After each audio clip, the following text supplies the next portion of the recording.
It's Carla with the Double Duty Agent Podcast, and I am so excited you're here. Each week we get together and we explore the stories of successful double duty real estate agents. And from their stories, you can find the solutions to your challenges and the keys to unlocking your success. We've got an inspiring story today, so let's get started. I am so excited. Here we are at episode 1. You know how exciting it is when your dreams come true. So I have been thinking and planning and dreaming about the Double Duty Agent podcast for so long, and today is the day. So thank you so much for joining me. I am so appreciative of you spending a little of your time, because I know how much of a commodity time is and how little of it as a double duty agent you have to spare. So thank you from the bottom of my heart. I thought today what we would do is I'd tell you a little bit about my vision for the Double Duty Agent podcast. And then I want to tell you a little bit about my dual career story so that we can get to know each other a little bit. And then I'm going to tell you a little bit about what to expect in the coming weeks from our podcast time together. The Double Duty Agent podcast. When I first started in real estate, being around other agents and hearing their stories, this was inspiring to me. And also I could pick up little tidbits of, ooh, what if I did that? Or what if I did that? Because we know that success leaves clues. And in those clues, we can find how to overcome the challenges that we're having. Or sometimes we can prevent the challenges because we heard the story before and we know how to circle around something or circumvent it so that we don't have to experience that challenge. So we can learn from other people's challenges and maybe even mistakes. And also, we will be able to find keys, like the keys, the things that they focused on that led to their success. So the choices that they made, the actions that they took, or the mindset shifts that were required for them to be successful. So each week we're going to have a story from a successful double duty agent, and you're going to find a little bit of yourself, I think, in each one of these stories. And I know for sure that you're going to be inspired. And I know that they're all going to have some amazing suggestions, tips, recommendations, advice to give you. So that's what you can look forward to in coming weeks from the Double Duty Agent podcast. So first of all, I want to talk a little bit about the title, Double Duty Agent. So in our industry, a lot of times, dual career agents, agents who have another job, another career, or maybe even multiple jobs that they're working alongside building and growing their real estate business. Or sometimes it's agents who have family commitments that are very time intensive. And that's what creates for them this double duty experience. In our industry, oftentimes these agents are called part time agents.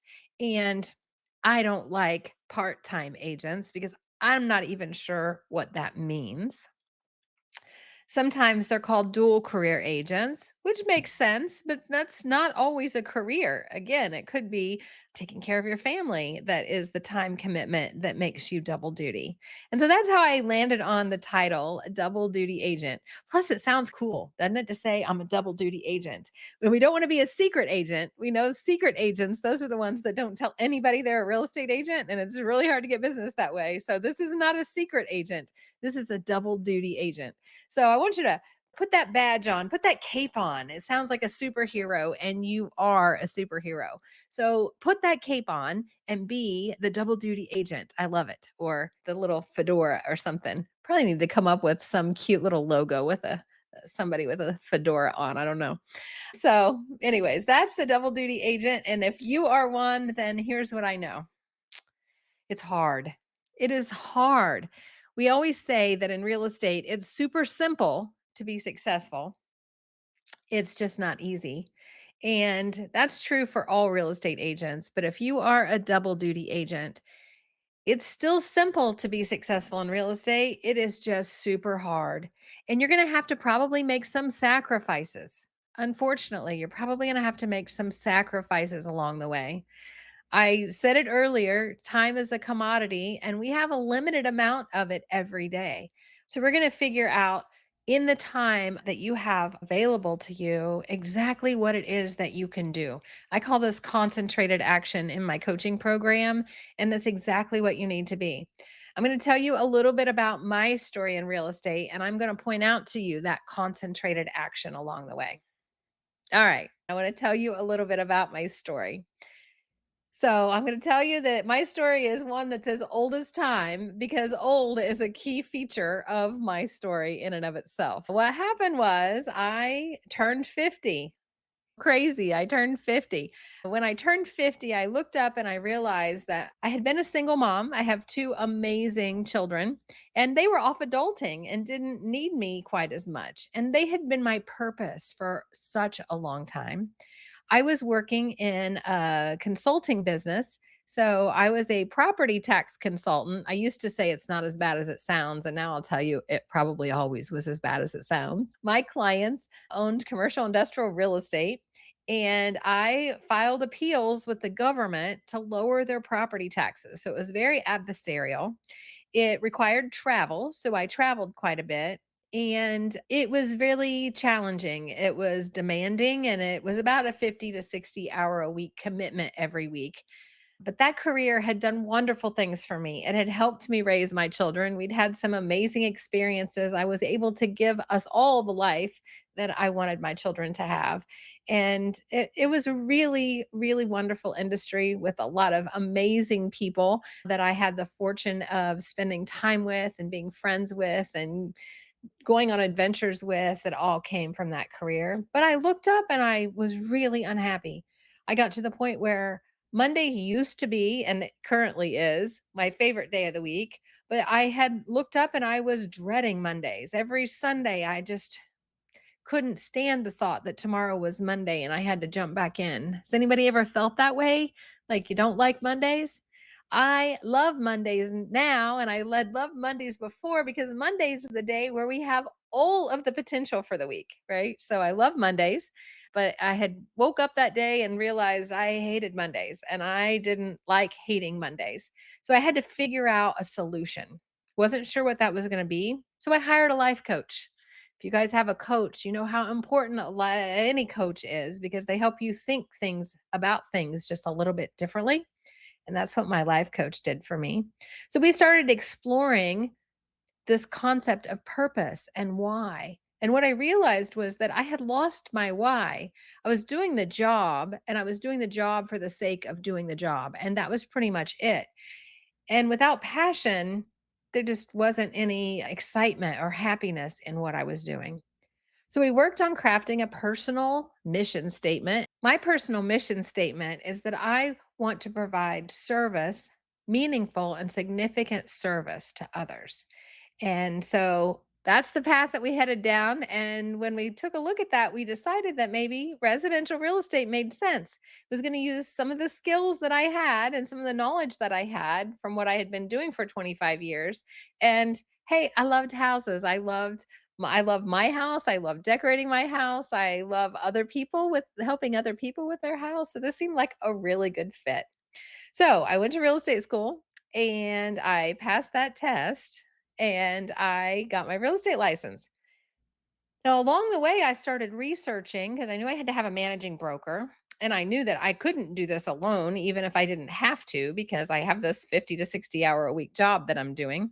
And I started researching and realized that industry wide part time agents weren't overly welcome. And so that was a little shocking for me. And I was wondering, oh, maybe this isn't going to work as well as I thought it was. Then I stumbled across Keller Williams and I decided that they had some resources for what they called dual career agents, and dual career was exactly what I was going to be. I went to Keller Williams. They make fun of me because I showed up with my resume in hand and I thought I was interviewing for the opportunity to partner with them. Fortunately, that interview for what it was went really well and they signed me on and I became an agent at Keller Williams. And I'm still at Keller Williams. I love Keller Williams. So this was amazing. Then they handed me a training calendar. And the training calendar had all of the trainings on it, which I knew I was going to need because that real estate class It didn't teach me anything about how to be a realtor. It taught me a lot of law and a lot of real estate lingo that most of which I already knew. So I knew I needed a lot of training. And one of the reasons why I picked Keller Williams was because of the training and coaching that they offered. But when I looked at the training calendar, I thought, oh, this is going to be really challenging because all of the trainings were offered during the day when I'm supposed to be at work. Fortunately, I had a really flexible schedule. And so I was able to reorganize things so that I could attend Ignite, which is a Keller Williams class that's amazing, and boot camp. And then also I hired the productivity coach that was in the market center. So I knew I was going to need that extra help as well. And her coachings were during the day as well. So I had to make some major shifts in my schedule, and those shifts were going to require me to work really late. Like I'm going to not be getting home from work until 8 or 9. And I thought, I can do this just to get through this training phase, and then we'll see where it goes from there. So I jumped in. I love learning. So even if I was just going to take the training and it wasn't going to work, it was all going to be time well spent for me. So I jumped in into the training, and wow, like I learned so much. I learned things that had I known them in my earlier life, I would have been in a much different situation. I wish I would have got my license when I was 18. I don't know if anybody else feels that way out there, but oh my gosh, if I would have gotten my real estate license instead of everything else, I wonder where my life would be right now. Loved the training, jumped right in.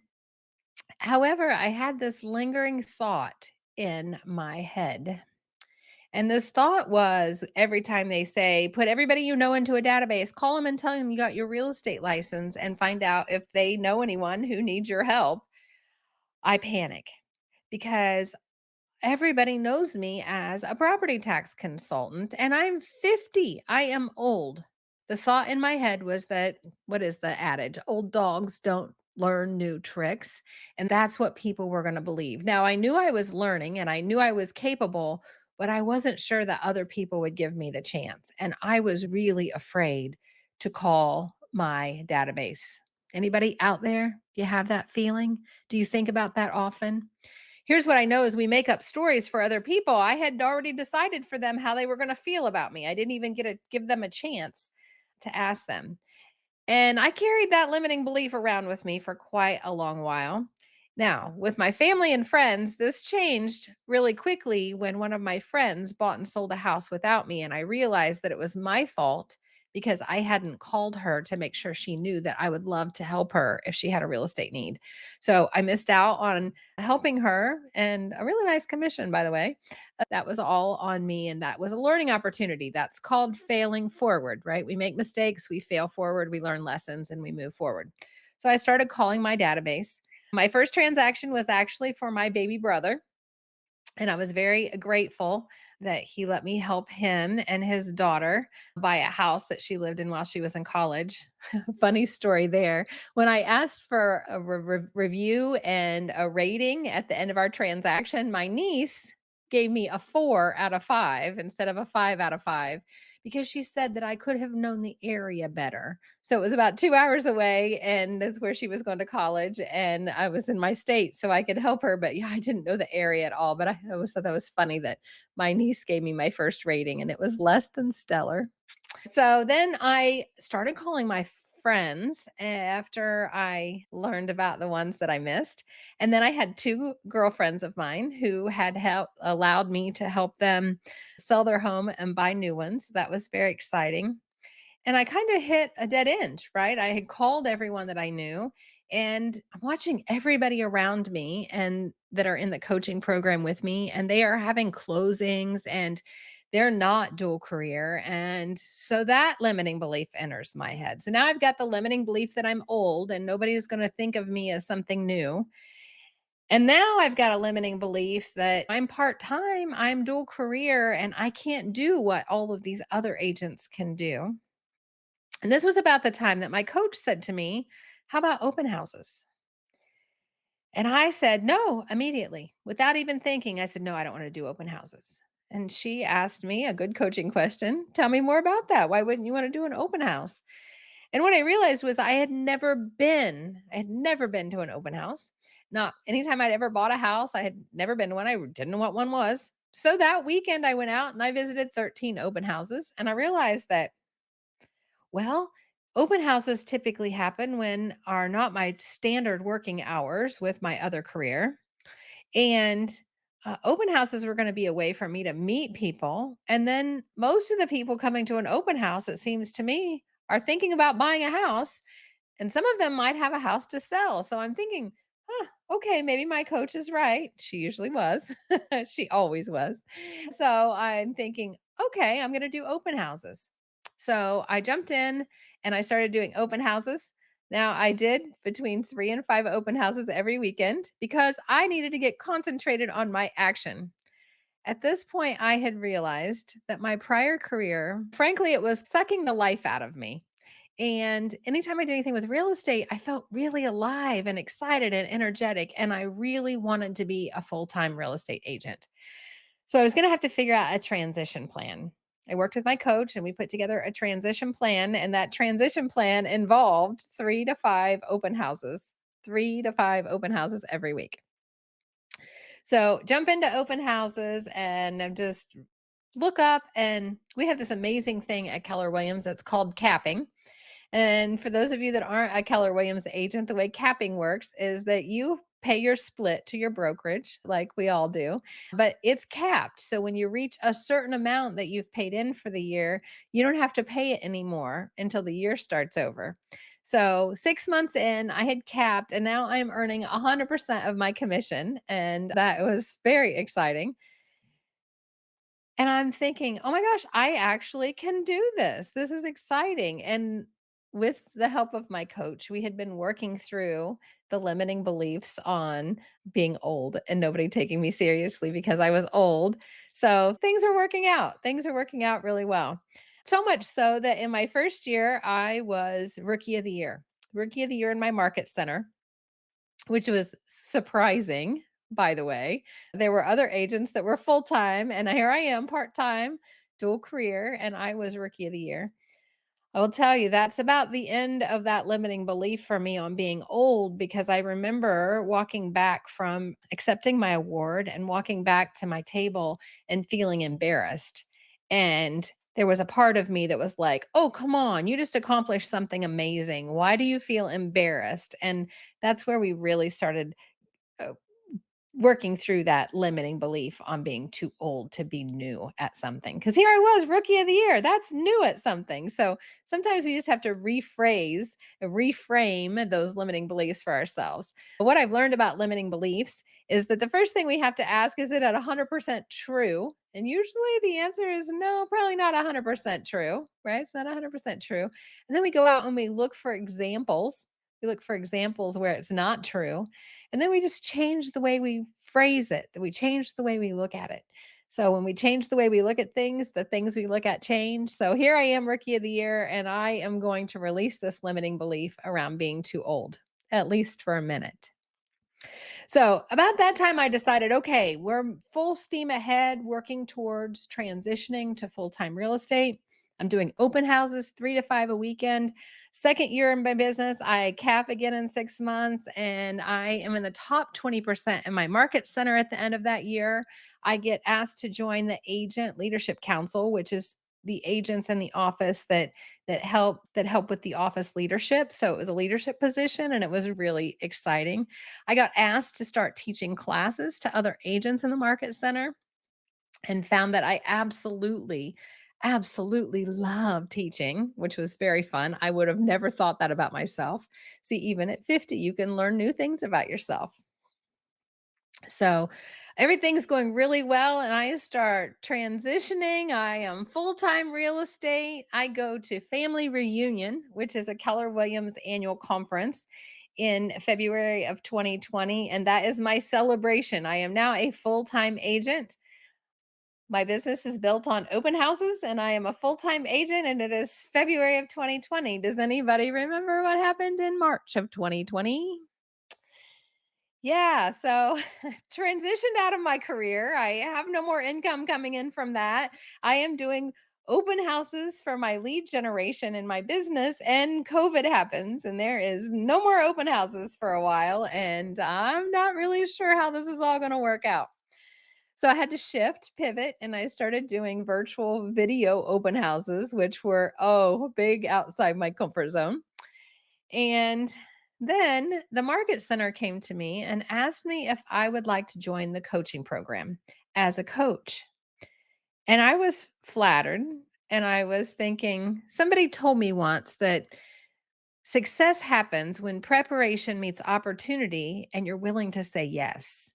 And so I thought, okay, well, I better say yes because I don't know what's going to happen with my real estate business with this open house situation and COVID. So I said yes. And I started coaching alongside my productivity coach, who had been so instrumental in helping me for my success at that point, and found that I absolutely, absolutely loved helping agents. Now I found a way to have significant and meaningful impact in other people's lives and to help them. So coaching became my thing. And shortly thereafter, I decided I was making another transition, and I was going to transition from being an agent in production, working with buyers and sellers, to focusing full time on coaching. And that's where I've been ever since. So that's my story. I hope you can see in my story, first of all, why dual career agents are so near and dear to my heart and why they are my focal point. Because I know as a dual career agent, you have a big why and you have a really steep hill to climb, and I want to help you climb it. So that is my passion. And I also hope that you see from my story a couple of coaching moments, a couple of coaching opportunities, right? One of them is limiting beliefs. And I mentioned this a little earlier about limiting beliefs, but you probably have some. Limiting beliefs are stories we tell ourselves, right? And we tell ourselves the story so much that we believe it and it becomes a belief. And these stories, most of the time, aren't 100% true. That's why we start by asking ourselves, is that 100% true? Here's another example of a limiting belief. A limiting belief might be, I don't have enough time to be successful. Is that 100% true? Let's think about that for a minute, right? I didn't have a lot of time. I was working 50, 60 hours a week. Now, I had to make some sacrifices. So in order for me to fit something else in, I had to take something out of off of my plate at least temporarily. So we have to think about that. And then the next piece to a limiting belief is we have to say, is there proof that I'm incorrect? And here's where the proof comes in. And this is where the double duty agent comes in, because week in and week out, you are going to hear stories of agents just like you who figured out how to fit it in. Okay. It's about time management, time blocking. I actually don't even like calling it time management. It's time use management, right? You're going to manage how you use the time that you're given. So we're going to work on that together. The other thing I want you to think about is commitment. And in order to have commitment, you have to really have a big why. Now, my why was that I had a career that was making me unhappy and it was sucking the life out of me. And I didn't want to spend the rest of my life that way. You have a why, and you need to figure out what that why is. Sometimes I told you this is hard, and sometimes it's too hard. And when things are too hard, what we tend to do is shut down. We get afraid. Any of those things, if that's happened to you, those are limiting beliefs. Those limiting beliefs are valid, by the way. There are some people that tell you that limiting beliefs, you just ignore them, put them away, overcome them. Those limiting beliefs, they are there for a reason, right? This is the part of us, the same part of us that keeps us from walking down a dark alley alone at night. This is the part of us that wants to protect us and keep us safe. And what we have to do is have a conversation, a relationship with that part of ourselves. And we have to say, look, I know this is going to be hard. I know it's going to be challenging, but we're going to be okay. And this is why we need to do it. This is where we're going to end up on the other side of this. And if we can't focus on that why and where we're going to end up on the other side of it, then we're going to have a really hard time working with our limiting beliefs. So I want you to focus really clearly on your why. And I know sometimes that's overwhelming, but you have it. What was it that you wanted when you decided to get your real estate license? Why did you put yourself through taking that class? Why did you put yourself through taking that licensing exam? Why did you do it? And there's a reason why. And what was that going to do for your life? What was that going to do for your family? And let's focus on that. Okay. And that's how we're going to push through our limiting beliefs. So, limiting beliefs and why for me go hand in hand because the why is the third part of overcoming that limiting belief. So, limiting beliefs, is it 100% true? All right, is there proof out there that it's not 100% true? And then what if I'm wrong? Right? And if you're wrong, if there is a way for you to make this happen, even though in my example, you feel like you don't have enough time to get everything in, you don't have enough time to do all the things you need to do. What if that's not true? What if you do have enough time? We just have to make some adjustments and you can get to the other side of that. And those dreams that you have, we can make them come true. And it's the why that is going to pull you through that. So that's what I want to leave you with today. A little bit about my story. So now you know why the Double Duty podcast exists. And you heard a little bit about my story. So hopefully, you know that I was where you are or similar to where you were at one point in time. So I absolutely understand. And then, thirdly, I want you to think about limiting beliefs. I want you to think about what are your limiting beliefs. And then I want you to ask yourself those three questions. Is it 100% true? Or is there any examples out there that prove to me that it's not 100% true? What happens if what I'm telling myself isn't true and I act on it anyways, right? And then what's my why? Can my why pull us through this? So I want you to focus on that between now and next week. Next week, we have got an amazing story. It's actually two stories. And these are people that are very near and dear to my heart because without them, my story wouldn't exist the way it does right now. They are my managing broker and my operating principal, or the Keller Williams franchise owners, where I hold my license. And they're more than that. They are my business partners, they are my friends, and I would consider them my family as well. I am so thankful for them. But they have an amazing story. They started out on this journey as an engineer and a nurse, and now they are real estate royalty in my mind. So I will see you again next week. And until we get together again, focus on those concentrated actions. What concentrated action can you take this week that would move you forward to your goals? I can't wait to see you again soon. Thank you so much for joining me today for the Double Duty Agent podcast. I hope you're leaving inspired, and I hope that you found a key or two that you might try out to see how they work to help you unlock your success. Go ahead and subscribe if you haven't already so you don't miss a single inspiring story. And if you know anyone, another double duty, dual career agent who might benefit from hearing these stories as well, please share our podcast. I appreciate you so much. And until next time, have a productive week. See you soon.